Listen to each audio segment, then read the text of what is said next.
The mahogany conference table at Chin and Associates Investment Group gleamed under recessed lighting.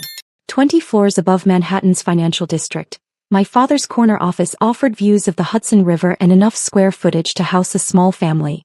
I sat in the least expensive chair, the one reserved for interns and disappointing children, while my brother Marcus occupied the leather throne to Dad's right. So, Emma. Dad didn't look up from the document I'd spent 3 months preparing. You want us to invest $800,000 in this. What did you call it? Data stream analytics, I said quietly. It's a predictive algorithm for data analysis. Marcus cut me off, his Princeton ring catching the light as he gestured dismissively. Yeah, we read the summary. All 5 pages of buzzwords and wishful thinking. It's a 40-page proposal, I corrected. The summary is 5 pages. The technical specifications, market analysis, and financial projections make up the rest. Right. Marcus leaned back, his $3,000 suit straining slightly across his shoulders. At 32, he'd been working at Dad's firm for 8 years, managing portfolios worth hundreds of millions. Emma, let me save us all some time. This is garbage. Dad's pen paused on the document. He still hadn't looked at me. Marcus, let her present. Why? So she can waste more of our time with her little computer project. Marcus shook his head. Dad, she's 29 years old. She's been out of college for 7 years. She's never held a real job, never managed a team, never done anything except play around with coding tutorials in her apartment. I have a degree in computer science from MIT, I said. Which you've done nothing with. Marcus finally met my eyes. Emma, your business ideas are jokes. They've always been jokes. Remember the app you wanted to build in college? The one that would revolutionize social networking? Or the platform you pitched 3 years ago that was going to transform online education? Those were different. They were failures. Just like this will be. Marcus tapped my proposal with one finger. Data stream analytics. Sounds impressive. But you know what it actually is? It's another half-baked idea from someone who thinks watching YouTube videos about entrepreneurship makes them qualified to run a company. I kept my hands folded in my lap, my voice steady. I've spent 4 years developing this algorithm. I've run it against real market data. The predictive accuracy is. Let me stop you right there. Dad finally looked up, his reading glasses perched on his nose. Robert Chin had built his investment firm from nothing, turning a small inheritance into a $400 million operation. He was brilliant with money, ruthless in business, and utterly convinced that his children's worth was measured by their ability to match his success. Emma, I've been in this business for 35 years. I've seen thousands of pitches. And I can tell you right now, this isn't going anywhere. You haven't even read the technical section. I don't need to. He removed his glasses, folding them with careful precision. You're asking for $800,000. Do you have any idea what kind of due diligence we do before investing that kind of money? What kind of track record we expect to see? I know it's a significant amount. It's not the amount, Marcus interrupted. It's the fact that you have zero credibility. No business experience. No successful ventures. Nothing that would make any serious investor look twice at this proposal. I have the algorithm, I said. I have proof of concept. I have beta testing results from what? Your friends? Other failed entrepreneurs you met on Reddit. Marcus laughed, the sound sharp and cruel. Emma, come on. This is embarrassing. Dad closed the proposal, pushing it across the table toward me. I appreciate you putting this together. I can see you worked hard on it. But Marcus is right. You need real-world experience before anyone will take you seriously. I have experience. Coding in your apartment isn't experience, Dad said. Managing a team is experience. Meeting payroll is experience. Making hard decisions about people's livelihoods, that's experience. You have none of that. So I should just give up? I'm saying you should be realistic. Dad stood, signaling the meeting was over. Get a real job. Entry level if that's what it takes. Work your way up. Learn how businesses actually operate. Then, in 5 or 10 years, if you still want to start a company, you'll have the credentials to back it up. Marcus stood as well, straightening his tie. Stick to entry-level, Emma. Find a position at a tech company. Answer phones, organize files, whatever. Build a resume. Because right now. He gestured at my proposal. Right now, you're just another dreamer with a laptop and delusions of grandeur. I gathered my documents slowly, sliding them back into my worn leather portfolio. Thank you for your time. Emma. Dad's voice softened slightly. This isn't personal. This is business. And in business you need credibility. You don't have it yet. I nodded, not trusting my voice. I'd known this would be difficult. I'd known they wouldn't immediately embrace the idea. But some part of me, some small foolish part, had hoped they might at least consider it. That they might see past my lack of traditional credentials to the innovation I'd created. Close the door on your way out, Marcus said, already turning back to his computer. I left the conference room, walked past the assistant's desk and took the elevator down 20 floors. My reflection in the polished metal doors showed a young woman in a department store suit, holding a rejected proposal, trying not to cry. My phone buzzed as I stepped onto the street. A text from my mother. How did the meeting go? Did they agree to invest? I didn't respond. Instead, I walked to the nearest coffee shop and ordered a black coffee I couldn't really afford. My savings account had $3,847 in it. My apartment cost $2,200 a month. I had at best 2 months before I'd need to find that entry-level job Dad and Marcus insisted I needed. Or I could do what I'd been planning to do anyway. I pulled out my laptop, connected to the coffee shop's Wi-Fi, and opened an encrypted folder. Inside were documents I'd been preparing for 3 months. Incorporation papers for DataStream Analytics, trademark applications, and most importantly, a list of angel investors who specialized in early-stage tech companies. The proposal I'd shown Dad and Marcus was real. The algorithm was real. The beta testing results, from actual financial firms, not Reddit friends, were real. What I hadn't told them was that I'd already incorporated DataStream Analytics 6 months ago. That I'd already secured $200,000 in angel funding from a venture capital firm in Silicon Valley. That 3 major hedge funds were already beta testing my algorithm and reporting accuracy rates that exceeded anything currently on the market. I hadn't told them because I wanted to see if they'd support me on merit alone. If they'd believe in me, their daughter and sister, enough to invest based on the quality of the idea rather than external validation. Their answer had been clear. I spent the next 2 hours in that coffee shop responding to emails from my actual investors, reviewing code with my development team. Yes, Marcus, I had a team, and finalizing contracts with 2 new beta testing clients. At 4:47 p.m. my phone rang. Searching. My mother. Emma, darling, you haven't responded to my text. How did it go? It didn't. They rejected the proposal. Oh, sweetheart. Mom's sympathy was genuine, which somehow made it worse. I'm sure they had their reasons. They said I have no credibility. That I need to get an entry-level job and work my way up. Well, that's not unreasonable advice, is it? Your father started at the bottom. Dad started with a $500,000 inheritance from grandfather. Emma, that's not fair. It's accurate. Look, Mom, I have to go. I have a call with some clients. Clients? Her voice brightened. You mean you're moving forward anyway? I am. Without your father's investment? Emma, how can you possibly? I'll figure it out. I always do. I hung up before she could protest further. My next call was with the CEO of Bridgewater Analytics, a mid-size hedge fund that had been beta testing my algorithm for 6 weeks. They'd seen a 23% improvement in their predictive accuracy, enough to generate an additional $40 million in returns in just over a month. Emma. Robert Bridgewater's voice was warm over the phone. I was hoping you'd call. We need to talk about expanding our implementation. I'm listening. We want to integrate DataStream across all our portfolio management systems.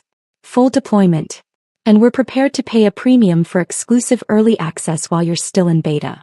How much of a premium? $5 million for 6 months of exclusivity. After that, standard licensing fees based on assets under management. I kept my voice steady, professional, giving no indication that my hands were shaking. $5 million is acceptable. I'll have my lawyers draft the contract. Your lawyers. Robert chuckled. Emma, you're what, 27? 29. 29. And you already talk like a seasoned CEO. I like that. This algorithm of yours, it's the real deal. You know that, right? I do. Good. Don't let anyone tell you otherwise. I've been in this business 40 years and I've never seen anything like what you've built. After the call ended, I sat in the coffee shop and let myself breathe. $5 million. Not the $800,000 I'd asked Dad and Marcus for. $5 million. Over the next 3 months, I kept my head down and worked. I didn't tell my family about Bridgewater's contract. I didn't mention when Goldman Sachs reached out, interested in beta testing. I said nothing when JP Morgan's quantitative analysis team scheduled a demo. I went to family dinners and smiled when Marcus talked about his latest deals. I nodded when Dad gave advice about networking and credential building. I stayed quiet when Mom suggested I look into graduate school programs, something practical like an MBA. And in the background, DataStream Analytics grew. By month 4 I had 12 major clients. By month 6, 23. The algorithm's performance was exceeding even my own projections. Hedge funds using DataStream were seeing accuracy improvements between 18% and 31%. In the world of financial prediction, those numbers were revolutionary. The angel investors who'd initially put in $200,000 were now sitting on equity worth $8 million. They wanted to invest more. Everyone wanted to invest more. I took second-round funding, $30 million from a consortium of venture capital firms. Third round came 4 months later, $120 million. My ownership stake remained at 73%, and DataStream Analytics valuation hit $2.4 billion. I was, on paper, worth $1.75 billion. I still lived in my $2,200 a month apartment. Still drove my 7-year-old Honda. Still wore department store suits to family dinners. Because I wanted to see how long it would take them to notice. The answer, it turned out, was 14 months. I was at Sunday dinner at my parents' Westchester estate. A monthly obligation I couldn't escape without causing family drama. When Marcus brought up a Bloomberg article he'd read. "There's this new analytics company making waves in the hedge fund world," he said, cutting into his steak. "DataStream something. Apparently they've got an algorithm that's actually delivering on the hype." Dad looked interested. "DataStream?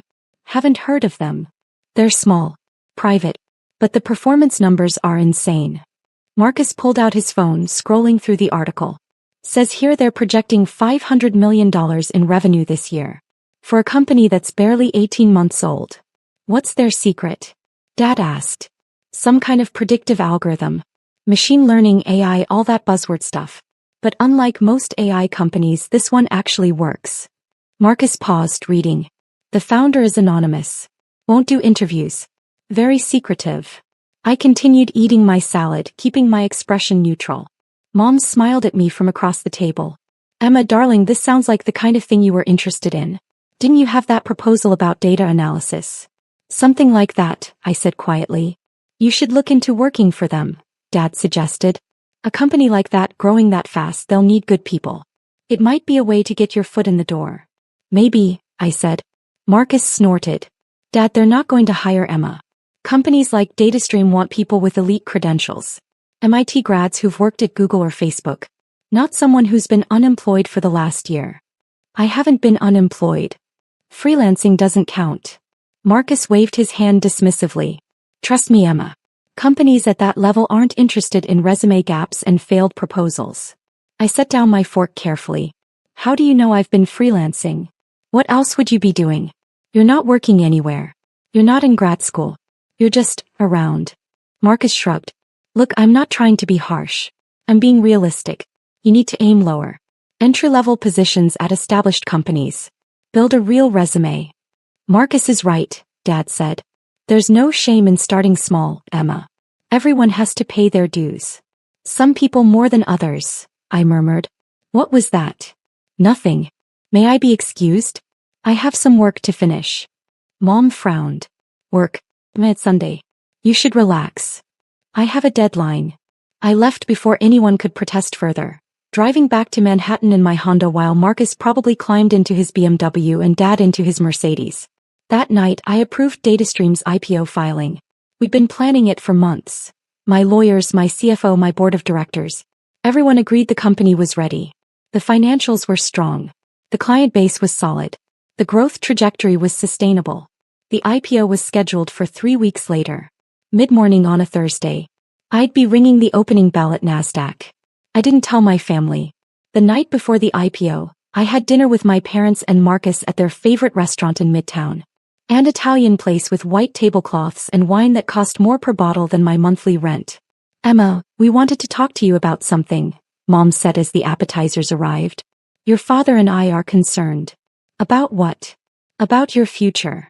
Dad leaned forward, his voice gentle but firm. "You're 29 years old. You're not getting any younger.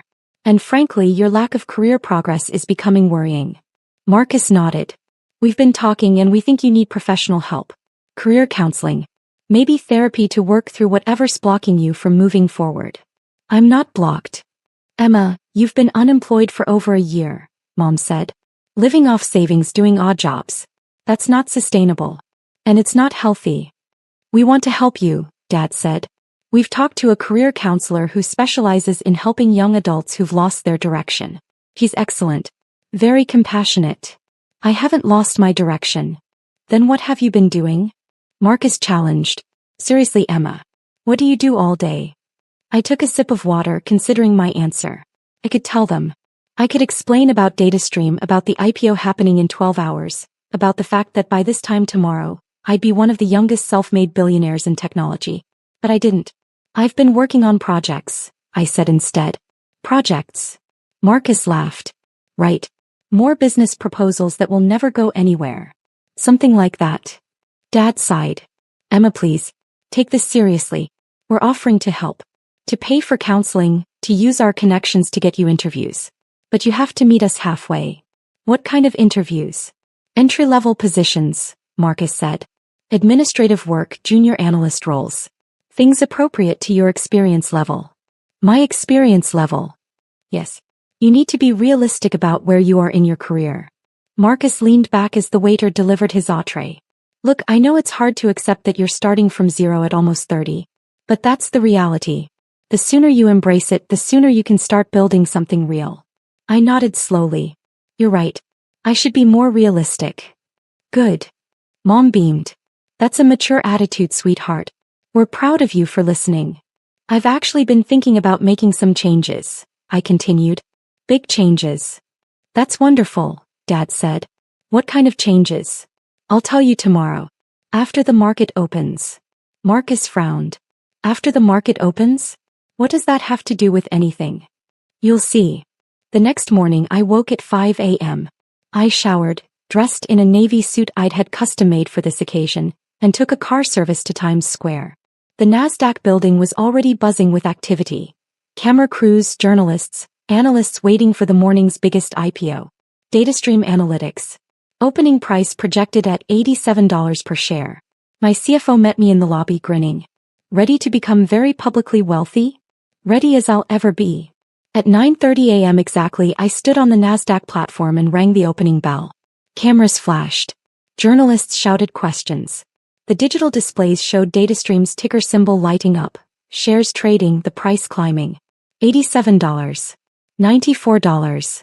$103. $118.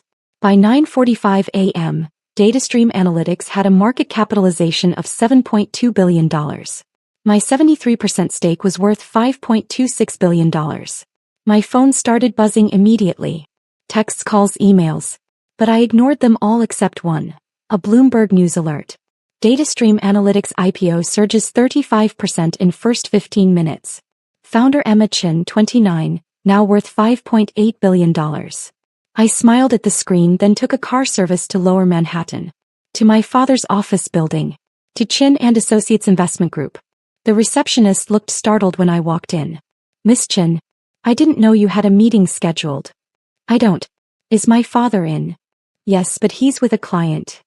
I'll wait. I sat in the reception area, the same place I'd waited 14 months ago with my rejected proposal. The Bloomberg terminal in the corner was showing the market. DataStream's ticker prominently displayed as one of the day's biggest movers. 10 minutes later, Dad emerged from his office with a client. He stopped short when he saw me. Emma, what are you doing here? I wanted to talk to you about that career counseling. Dad glanced at his watch. Can it wait? I have a busy morning. It won't take long. I stood, gesturing to his office. Just a few minutes. He sighed but led me inside. Marcus was already there, sitting at the Bloomberg terminal, his face pale. Emma, Marcus said slowly, not looking away from the screen. There's a company that went public this morning. DataStream Analytics. I heard. The founder is named Emma Chin. Common name, I said lightly. Emma. Dad's voice was sharp. What's going on? Marcus finally turned to face me. Tell me this isn't you. This isn't me, I said. Then I paused. Actually, that's a lie. It is me. The silence in the office was absolute. What? Dad's voice was barely a whisper. I pulled out my phone, opening the Bloomberg article. DataStream Analytics went public this morning. Opening price was $87 per share. It's currently trading at $121. The company's market cap is $7.2 billion. I own 73% of the company, which makes my net worth approximately $5.8 billion. Marcus stood abruptly, his chair rolling backward. That's impossible. It's actually quite possible. I incorporated the company 14 months ago, right after you rejected my proposal for $800,000. Dad grabbed my phone, staring at the article.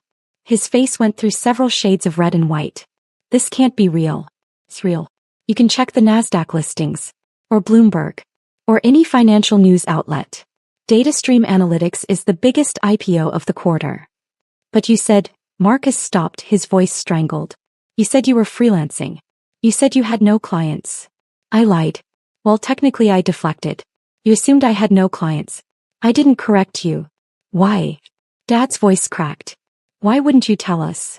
Because I wanted to see if you'd support me without external validation. If you'd believe in me based on the quality of my work rather than my credentials. I met his eyes. You didn't. Emma, we didn't know. You didn't want to know. I showed you a 40-page proposal with technical specifications, market analysis and financial projections. You read 5 pages and dismissed it as buzzwords and wishful thinking. Marcus sank back into his chair. The algorithm you showed us. That was DataStream. Yes. And you already had funding? I had $200,000 from angel investors. I was looking for family support. Not just money support. Belief. The sense that you thought I could actually succeed.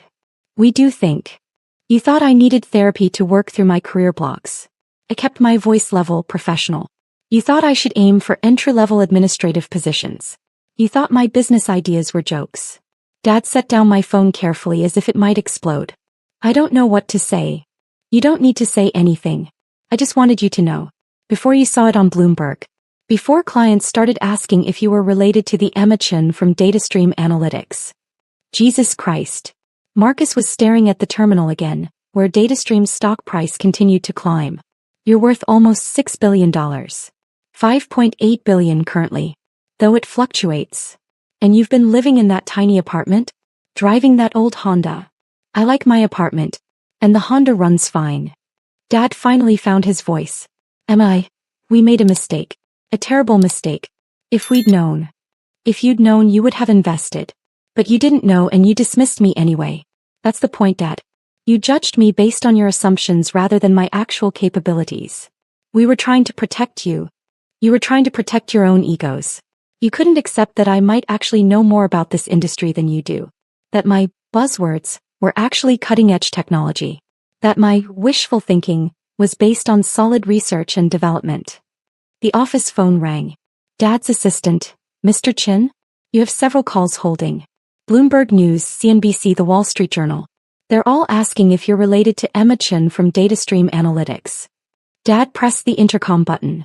Tell them I'll call back. They're quite insistent, sir. I said I'll call back. He released the button and turned to me. Emma, please. Let us fix this. Let us invest now. We can be part of DataStream's growth. DataStream doesn't need your investment. We're fully funded. Then let us help in other ways. Connections, advice. I have advisors. Very good ones. Marcus stood again, running his hands through his hair. This is insane. You've been sitting at family dinners listening to us give you career advice while you're running a multi-billion-dollar company. Yes. Why? Why would you do that? Because I wanted you to see me. Not my bank account. Not my credentials. Me. And I wanted to see how you treat someone you thought was beneath you. I picked up my phone. How I know. Emma, you're our family. Mom's voice came from the doorway. She stood there in a Chanel suit, her face pale. I just saw the news. Emma, baby, why didn't you tell us? Because you wouldn't have listened. You never listen. That's not fair. Mom, you suggested I go to grad school for something practical, while I was already running a company with $500 million in revenue. Dad told me to get an entry-level job while I was managing a team of 47 employees. Marcus called my business ideas jokes while hedge funds were paying millions to use my algorithm. Mom's eyes filled with tears. We were trying to help. You were trying to make me fit your definition of success. When I didn't, you decided I was the problem. A knock on the door. Dad's assistant again, looking flustered. I'm so sorry to interrupt, but there are journalists in the lobby. They're asking to speak with Emma Chin. Tell them no comment, I said. I have a PR team handling all media inquiries. The assistant nodded and disappeared. Dad was still holding my phone, staring at the Bloomberg article like it might reveal different information if he looked long enough. Emma, I don't know how to. What do you want from us? Nothing. I don't want anything from you. But you're our daughter. Your family. Surely we can. Can what? Pretend the last 14 months didn't happen? Pretend you believed in me all along? I shook my head. I'm not interested in rewriting history. Marcus finally spoke, his voice small. The proposal you showed us. The one I called garbage. That was worth billions. Yes. And I told you to stick to entry-level work. You did. Emma, He stopped, unable to finish the sentence. It's fine, Marcus. You were honest about what you thought of me. I appreciate that. It's not fine. Nothing about this is fine. Marcus stood abruptly, knocking papers off the desk. You let us humiliate ourselves. You sat there at dinner while we talked about helping you find a job and you didn't say anything. Would you have believed me if I had? The question hung in the air. If I'd told you at that dinner that I was running a multi-billion-dollar company, I continued, what would you have said? Would you have asked for proof? Would you have assumed I was delusional? Or would you have listened? Marcus didn't answer. That's what I thought, I said quietly. Dad finally set down my phone. What happens now? Now, I go back to work. I have meetings with institutional investors this afternoon. Tomorrow I'm speaking at a conference about AI applications in financial services. Next week I'm testifying before Congress about data privacy regulations. Congress. Mom's voice was faint. Yes. Apparently when you're running a company that handles billions of dollars in financial data, legislators want to talk to you. I moved toward the door. I should go. I have a car waiting. Emma, please. Dad's voice stopped me. Don't leave like this. We made mistakes. Let us make it right. I turned back. How would you make it right, Dad? Would you invest in DataStream now? After you know it's successful? After Bloomberg published my net worth? Yes. Of course we would. That's the problem.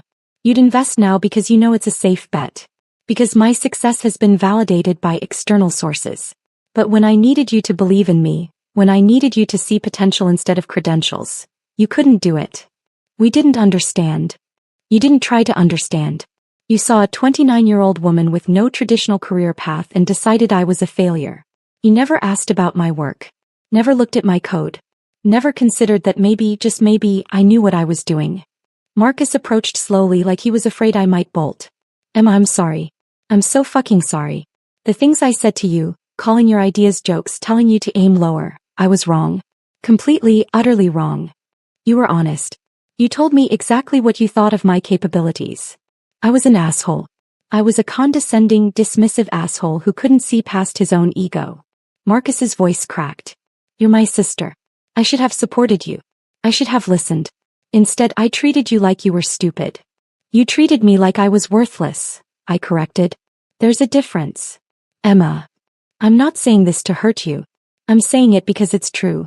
You measured my worth by your standards. Ivy League degree, traditional career path, visible markers of success.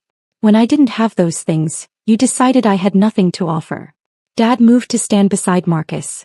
We failed you. As parents, as family, we failed to see what you were building. And I don't know how to fix that. You can't fix it. You can only learn from it.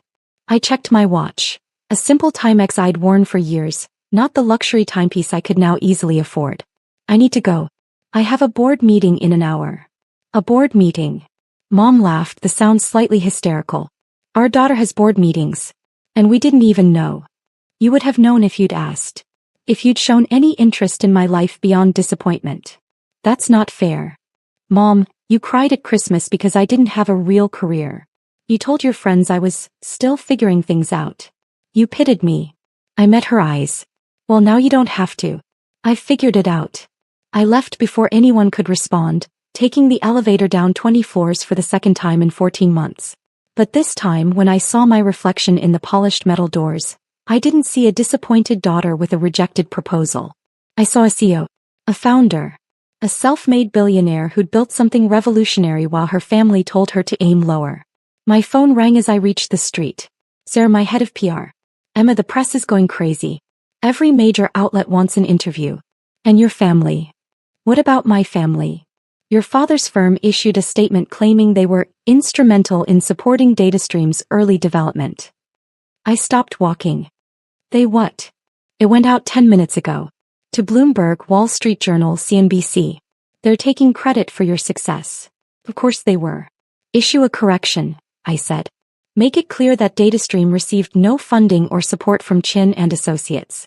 Include the timeline, that I approached them for investment 14 months ago and was rejected.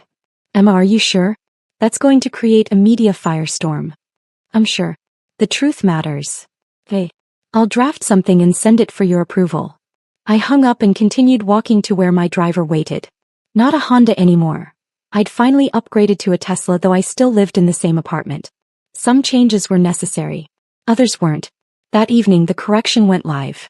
Every news outlet that had published my father's false statement ran updates with DataStream's version of events.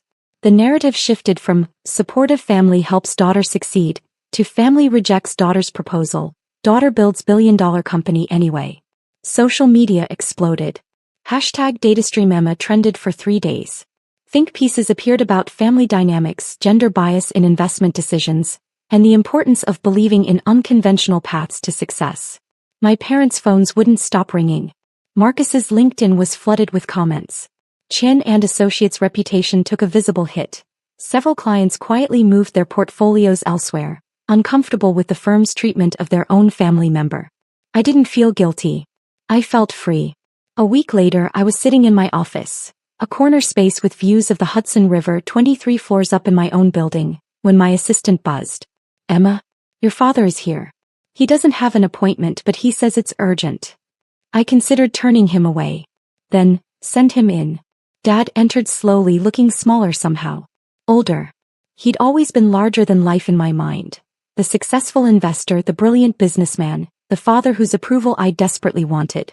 Now he just looked like a man who'd made a terrible mistake. Emma. Thank you for seeing me. You have 5 minutes. He nodded, sitting in the chair across from my desk. The expensive chair. The one I reserved for important clients. I'm not here to apologize, he said. I am sorry. Desperately sorry. But I know words don't fix what we did. Then why are you here? To tell you that you were right. About everything. We didn't listen. We didn't see you. We measured you against our expectations instead of your actual potential. He leaned forward. Emma, I've been in finance for 35 years. I've reviewed thousands of proposals. And that day in my office when you showed me DataStream, I should have recognized what I was looking at. But you didn't. I didn't because I couldn't see past my own prejudices. You were my daughter. You didn't have the traditional markers of success. So I dismissed you. He smiled sadly. I taught you to be brilliant and then I punished you for thinking differently than I do. Yes. I can't undo that. But I want you to know I see you now. I see what you built. And it's extraordinary. I didn't respond immediately. I looked at my father, at his expensive suit and his regret, and I felt nothing. No anger. No satisfaction. Just a quiet certainty that I'd been right to trust myself over his judgment. Thank you for saying that, I said finally. But it doesn't change anything. I know. I wanted you to hear it. From me. That you were right and I was wrong, and what you built is more impressive than anything I've done in my entire career. Okay. He stood, moved toward the door, then stopped. For what it's worth, I'm proud of you. Even though I have no right to be. Even though I did everything possible to undermine your confidence. You succeeded anyway. That's remarkable. After he left, I sat in my office and watched the sun set over the Hudson. My phone buzzed with notifications, investor calls to return, media requests to decline, board decisions to make. I thought about that conference room 14 months ago. About Marcus calling my ideas jokes. About Dad telling me to stick to entry-level work. About the way they dismissed me without really listening. And I thought about now. About the Bloomberg headlines. About the NASDAQ opening bell. About the fact that DataStream Analytics was changing how the financial world understood predictive data. I'd built something extraordinary. Not because of my family's support, but in spite of their dismissal. And that was worth more than any apology could ever be. My phone buzzed again. A text from an unknown number. Saw your story on Bloomberg. Similar thing happened to me with my family. Just wanted to say, thank you for not backing down. You proved they were wrong. That matters. I smiled and saved the message. Because that was the point, wasn't it? Not revenge. Not proving them wrong for the sake of satisfaction. But showing that credibility isn't inherited or granted by traditional institutions. It's built by people who refuse to accept other people's limitations. By dreamers with laptops who turn buzzwords into billions. By 29-year-old women who get rejected by their own families and build empires anyway. I turned back to my computer and opened the next quarterly projections. Data stream was growing faster than even our most optimistic models predicted. By this time next year we'd likely be worth $15 billion. And my family would have to read about it on Bloomberg. Just like everyone else.